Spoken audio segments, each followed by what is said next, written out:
Ronald Reagan presidency featured in new Fox Nation documentary. Fox Nation's American Presidents explores the tenures of the nation's leaders from George Washington to Donald Trump. President Ronald Reagan's audacious evil empire speech will be celebrated on Wednesday, March 8, 2023, in Washington, D.C. 40 years to the day after the president issued a call to spiritual confrontation against communist doctrine and the Soviet Union. Reagan brought clarity, moral clarity to the Cold War with the Soviet Union, said Roger Zakiam, Washington director of the Ronald Reagan Presidential Foundation and Institute, told Fox News Digital. It's a lasting legacy speech. On this day in history, November 4, 1980, Ronald Reagan elected president, heralding morning again in America. Zakiam's organization is CO sponsoring a 40th anniversary symposium on March 8 hosted by the Victims of Communism Museum to honor the message of the Evil Empire speech and the man who delivered it. The group is also memorializing the more than 100 million people killed by communist leaders over the past century, from the purges of Soviet Premier Joseph Stalin in the 1930s to Chairman Mao Zedong's Cultural Revolution in China in the 1960s and 1970s. President Ronald Reagan at Durenberger Republican Convention Rally, 1982. President Ronald Reagan at Durenberger Republican Convention Rally, 1982. Universal History Archive/Getty Images.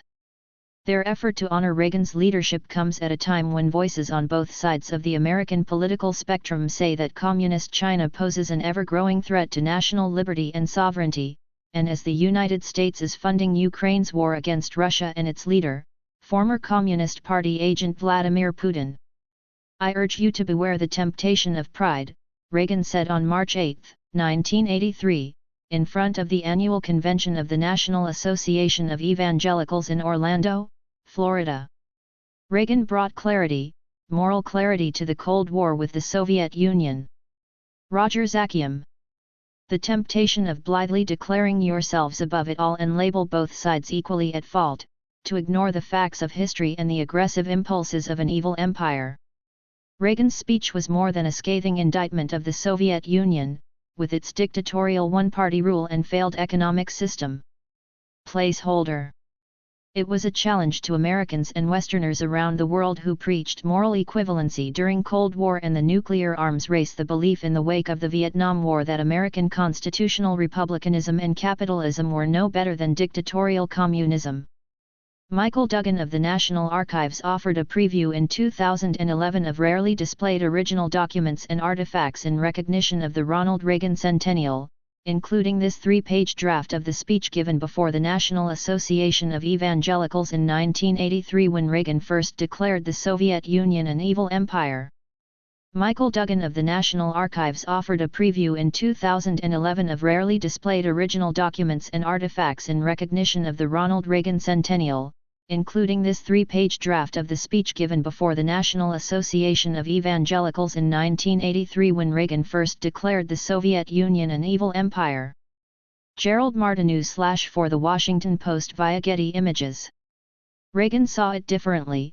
The Cold War was an existential crisis pitting good versus evil. The president, in the speech, summoned America's spiritual foundation and cited French historian Alexis de Tocqueville, who famously chronicled the unique qualities of the young United States in his epic 1835 tome, Democracy of Nations. Women's History Month Quiz. Test your knowledge of the commemorative month. Not until I went into the churches of America and heard her pulpits aflame with righteousness did I understand the greatness and the genius of America, de Tocqueville wrote and Reagan quoted in the Evil Empire Address. America is good. And if America ever ceases to be good, America will cease to be great. Ronald Reagan's Evil Empire speech, said Dr. Anthony Eames, was one of the key moments in overturning the myth of moral equivalency between the communist world and the United States. Ronald Reagan's Evil Empire speech, said Dr. Anthony Eames, was one of the key moments in overturning the myth of moral equivalency between the communist world and the United States. Dirk Halstead/Getty Images. The speech now is more important than ever, with the rise of China and with the resurgence of Russia using its power to achieve political aims, said Dr. Anthony Eames, Director of Scholarly Initiatives for the Ronald Reagan Presidential Foundation and Institute and a teacher at the Elliott School of International Affairs at George Washington University. Ronald Reagan Presidential Library sign vandalized with graffiti ahead of DeSantis book talk. How many American kids are on TikTok owned by the Chinese government today? Asked Eames, a panelist at the March 8 symposium. They've become addicted to Chinese manufactured goods, to Chinese products.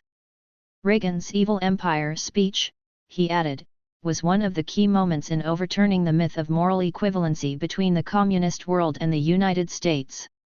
Ronald Reagan, making his famous challenge to Mikhail Gorbachev to tear down the Berlin Wall on June 12, 1987.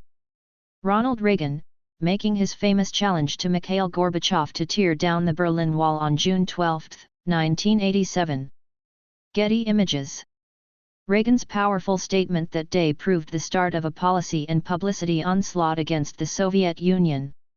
2 weeks later, Reagan proposed the Strategic Defense Initiative, often dubbed Star Wars, which ratcheted up pressure on Soviet economic and military infrastructure, and he brazenly demanded that the Soviet premier tear down this wall while speaking in the shadows of the Berlin Wall in 1987.